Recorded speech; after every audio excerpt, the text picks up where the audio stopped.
Prime Minister, it is a true honor for us to have you joining us today. And also, we're so thrilled at Forbes to be hosting this conference here in Bangkok.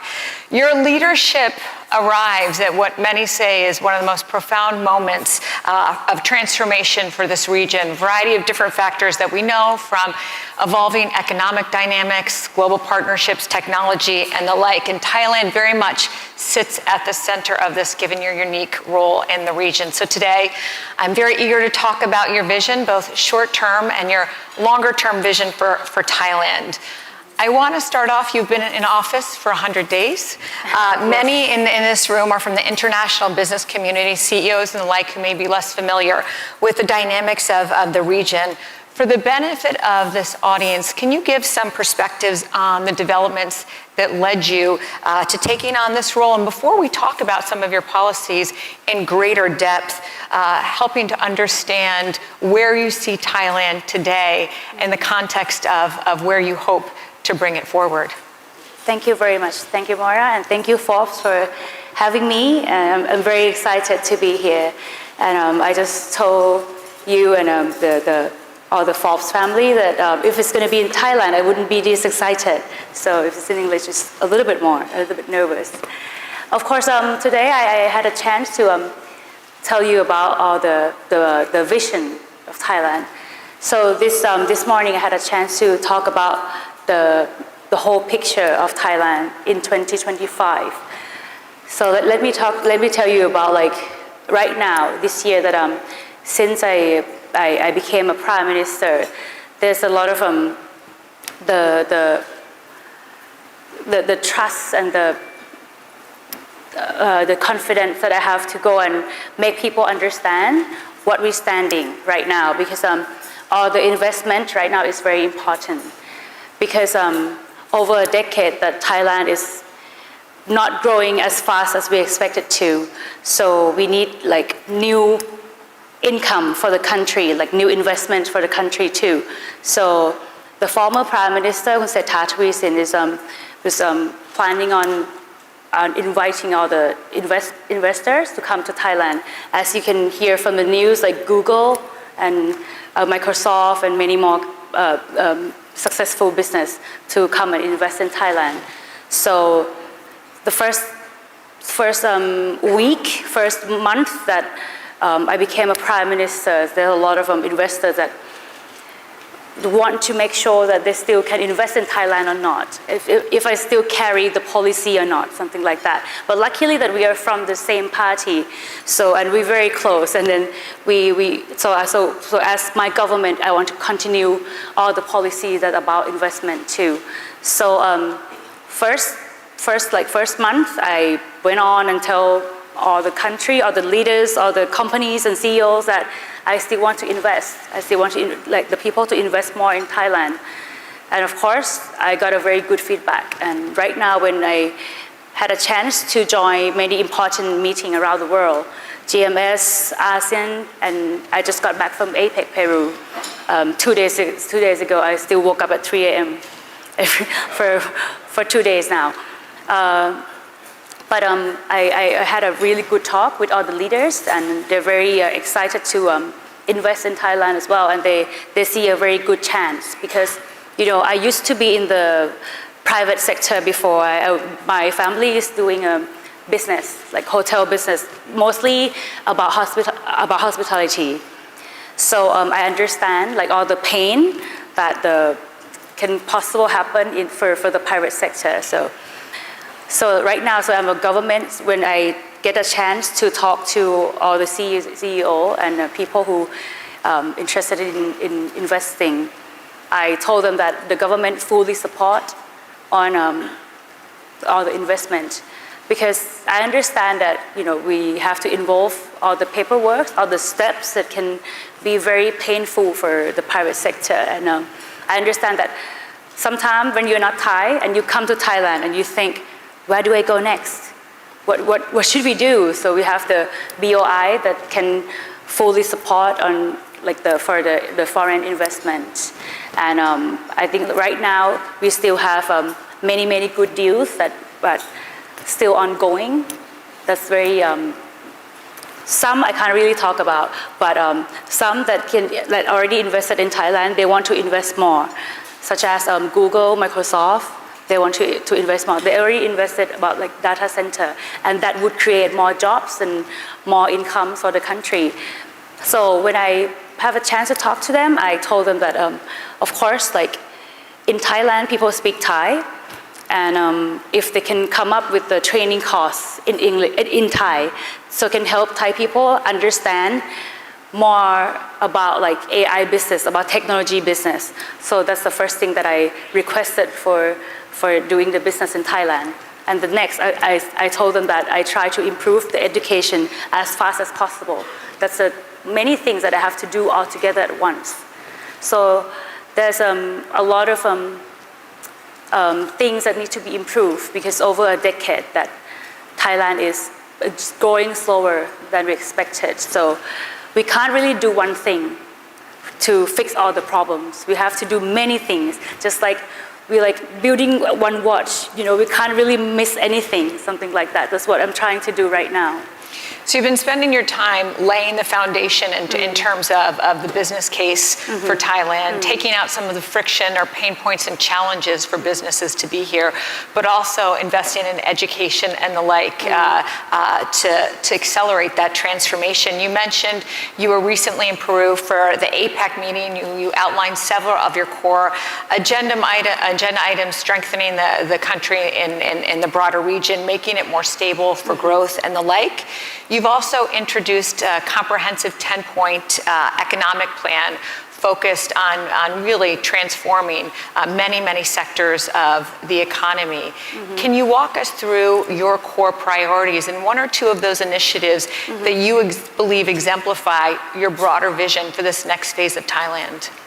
I understand that, you know, for the business investor, they all want the stability and growth and ease of doing business.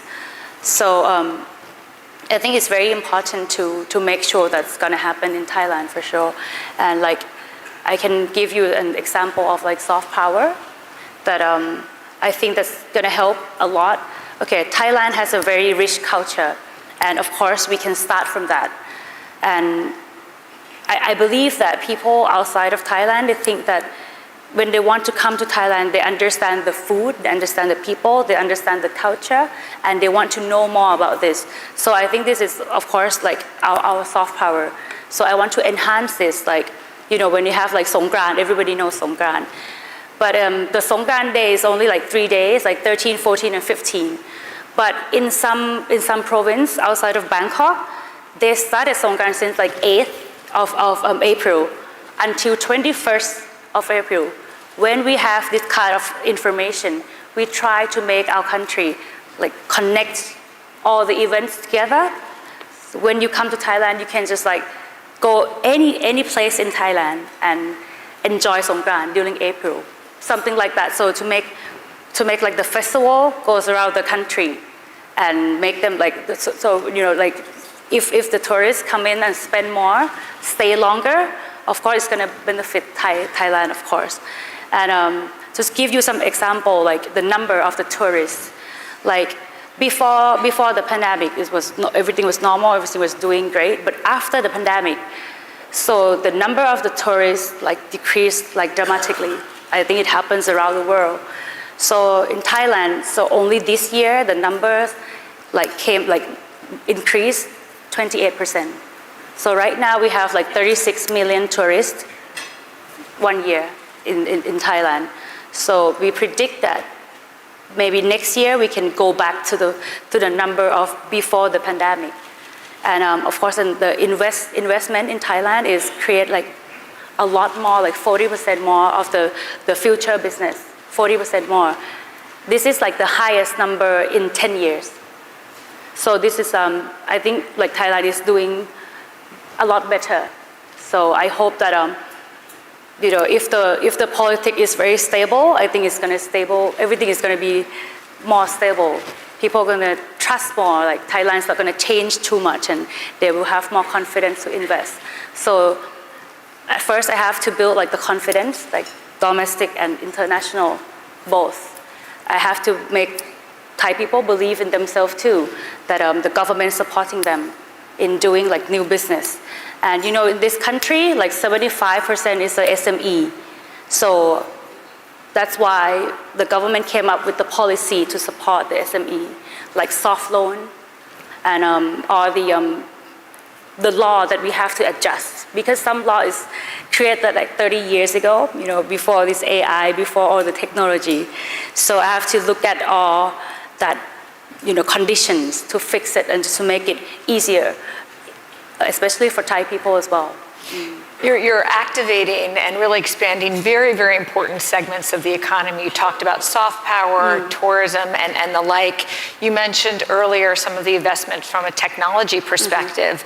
The cloud market and AI are booming in Southeast Asia, an inflection point from many, many perspectives. And Thailand has this unique opportunity to be at the center of this. You mentioned some of the investment from AWS, Microsoft building new data centers, Google Cloud announced $1 billion investment in the company. While these investments signal extraordinary confidence in Thailand, there's still the need to build the infrastructure, the talent, and the like to behind that. How do you plan to build on this momentum in the tech space, and what does it take to achieve the leadership position that you've outlined in terms of this opportunity?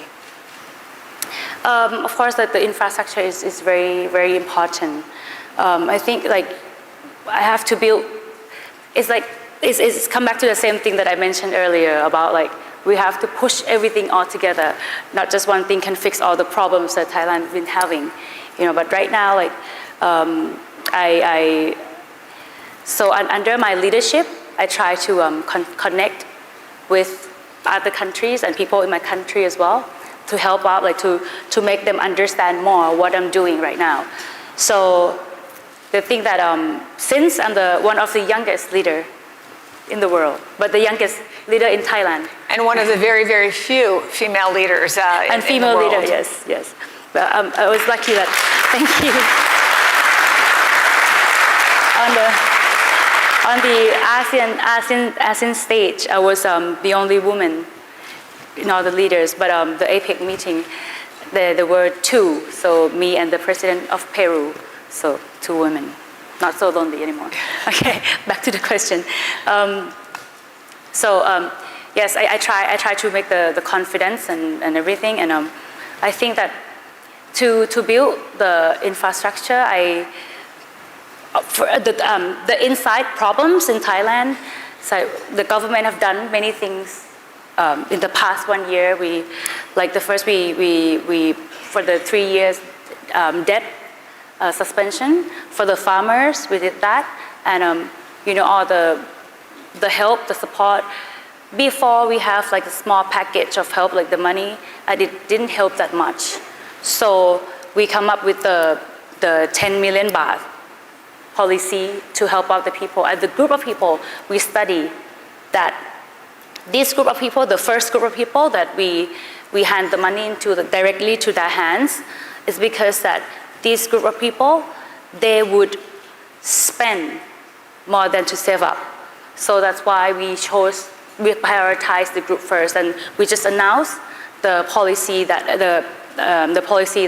we're going to give out another 10,000 for the group of people who's like 60 and above and older. So this group that we prioritize is that we make sure that they are going to spend, so to make the cash flows over the country. So this is what we're planning. And of course we have many more things, like for the soft power we have 11 different industries, and each industry we have all the committee that understand what's going on. So we're going to help that the government will have the TACA as a mechanism for the soft power business to understand, you can have like this TACA as a one-stop service for every industry. So just come to this TACA and they can have all sorted. That's why, like, you know, because right now Thai people have many potential, but they don't really come together as a group. So when we develop anything, it's like some of them just get the benefit, but some of them don't, something like that. So we try to grab everyone together and Like, let me show you some example that when I went to LA, I had a chance to talk to the film industries like Disney, Netflix, Amazon. So I announced about the cash rebate, like 30% from 20%. This is a very good news for them because before this, in Thailand alone, we have like 40 different countries that come to Thailand to film in Thailand. And from the like last year, they filmed 450 films in Thailand and 40 from the US. That's quite a big number. So when we pronounce the cash rebate, that's going to help a lot. So the cost and everything is cheaper. So for the government to support that, we support like the Thai film as well. That's why we create like the 11 different industries to help up and to really know like the problems and the way to fix things and to make things better in each industries like that. So it's like make all the possibilities is to be better. You've mentioned going around the world, speaking to other world leaders, other CEOs, industries, and the like. For those in this room, can you make the investment case to why Thailand, why now, and what the unique advantages are to this country versus other opportunities in the region? When I have a chance to talk to leader, I think that one thing that is very, very advantageous for Thailand is the location as well. Look, Thailand is the heart of Southeast Asia, so the location is very good, and we have a very strong agriculture too. So when I go talk to leaders, I talk about food security, and they are very excited because they already know that in Thailand we can have a lot of food, and in our country it's very peaceful. So if we can stock the food for them and we can ship out to them like in the best quality, whenever they want. I offer this policy to many countries, and I got a very good feedback on this. And of course the minister is carrying out the policy, and they set the committee to talk about things about the food security, and we try to develop the technology about to rethaw the food and to keep the food as long as possible, and to send out like the fresh and very good quality of food to other countries. And I think right now Thailand is ready with technology and ready with the stable government. And of course I set up all the policy, and the people who's working for the government is very strong and very well connected with other countries. Yes, so I think it's a very right moment, and it's a very good moment to invest in Thailand right now.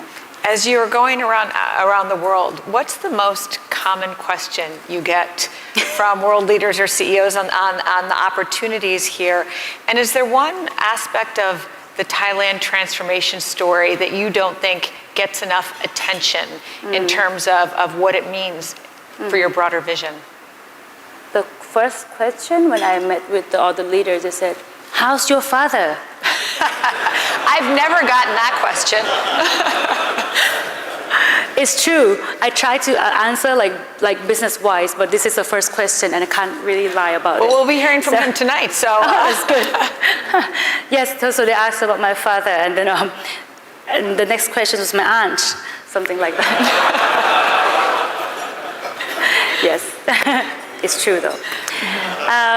Yes, so we talk about many things, and then I think that the area that been not really recognized, I think the quality of like the craftsmanship in Thailand.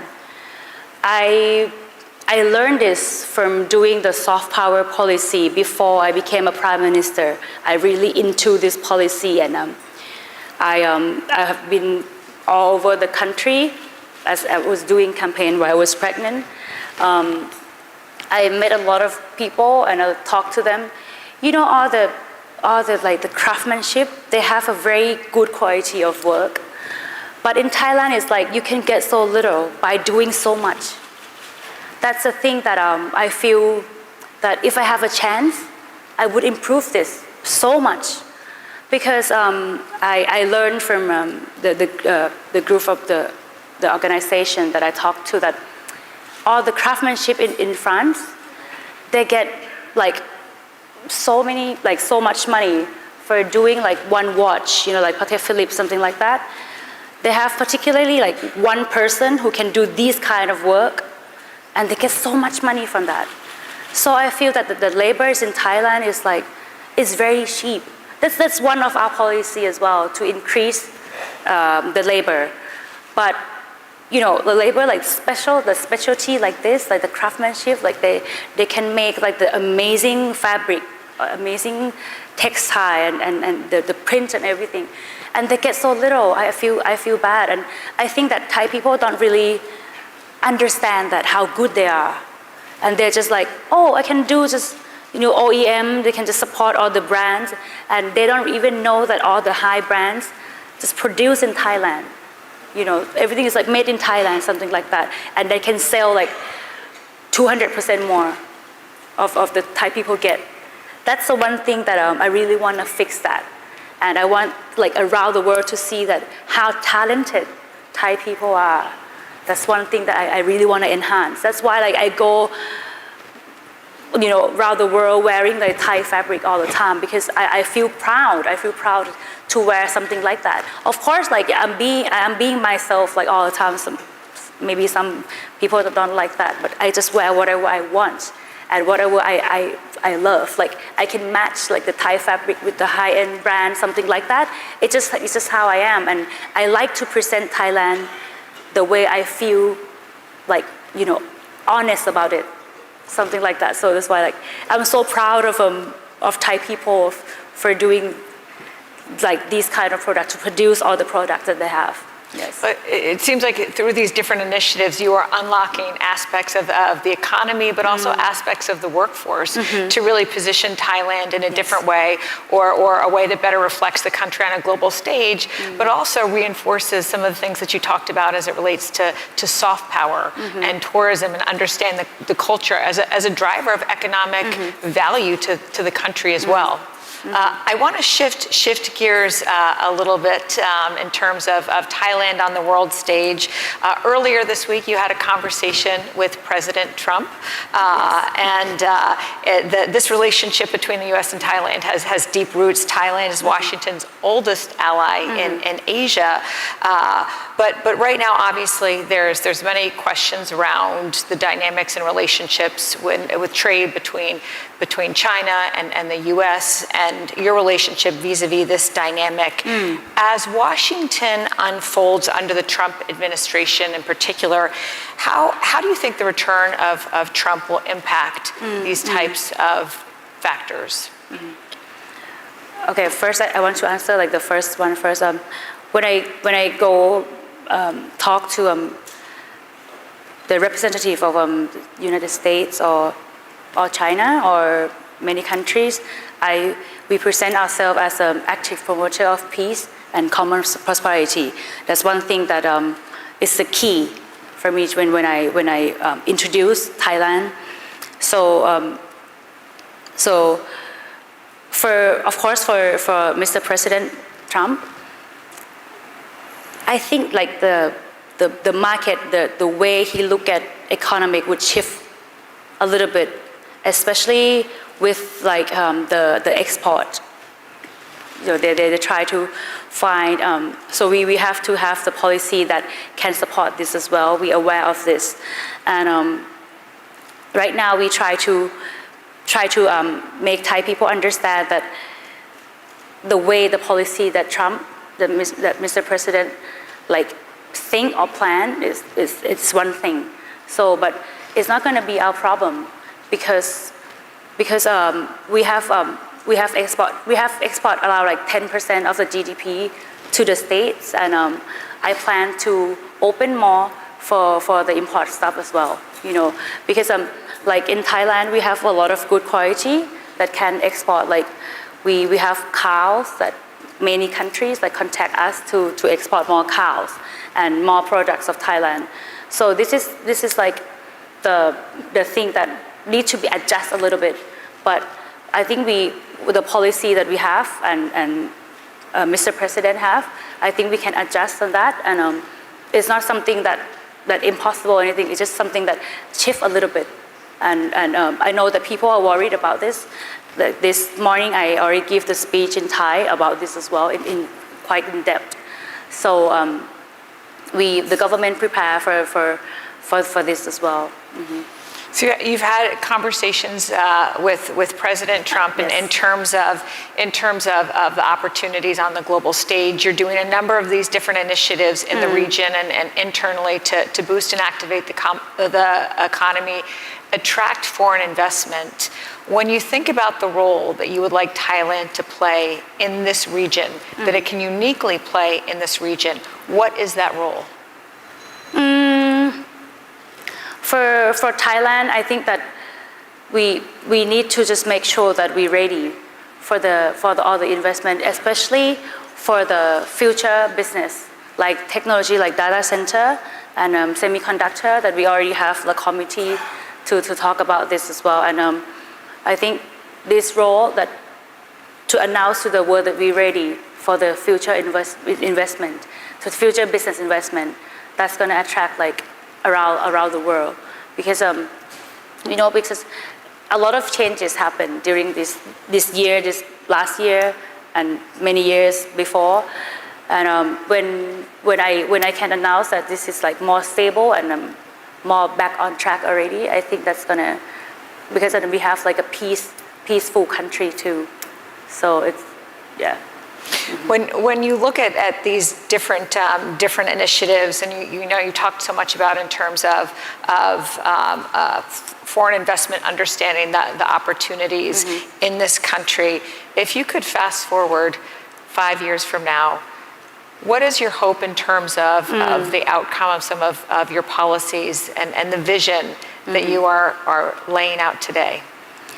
As I said earlier, for the educations, I really want the people to adapt more, to learn more in the second language. It doesn't have to be always be English, but the language, it has to be more, because right now we started already about the education, and of course, like it's going to be the country full of the future business, data center, and like semiconductor as well, like the cloud first policy that we already done. So in the 5 years time, you're gonna see like more obvious with this kind of future business too. And of course, like in the future, I hope that we can assure the people that we have the stable politics, and because everyone wants to see the country go forward for in the long term. And I do think that in 5 years time, people will escape from the middle income. That's what we're planning to do, like all the plan right now up to the 5 years. Actually, the government plan for like the 10 years time, and we have to make the root of it for even the government change, the prime minister change, but I just want the policy to stick to the country and to the people, and all the benefits that can stay with the people as long as possible, just like 30 baht policy, that 20 years ago until today, we still have that policy, but enhanced the policy, something like that. So that's what, because from my background, I don't want the benefit to just done when the government is done. There's something I just want to build to just like make the root go deeper for Thailand. So all the policy that I built it today, I try to make it stay forever. That's what I'm planning to do, and of course, I think you will see for sure. Well, Prime Minister, thank you so much for sharing your vision for Thailand. And the ways in which you are engaging so many stakeholders and collaborators as part of this vision. We're excited to see what's ahead for this country, and thank you so much for joining us today. Thank you so much. Thank you for having me. Thank you. Thank you, Prime Minister and Moira. Ladies and gentlemen, the Prime Minister will now take her leave.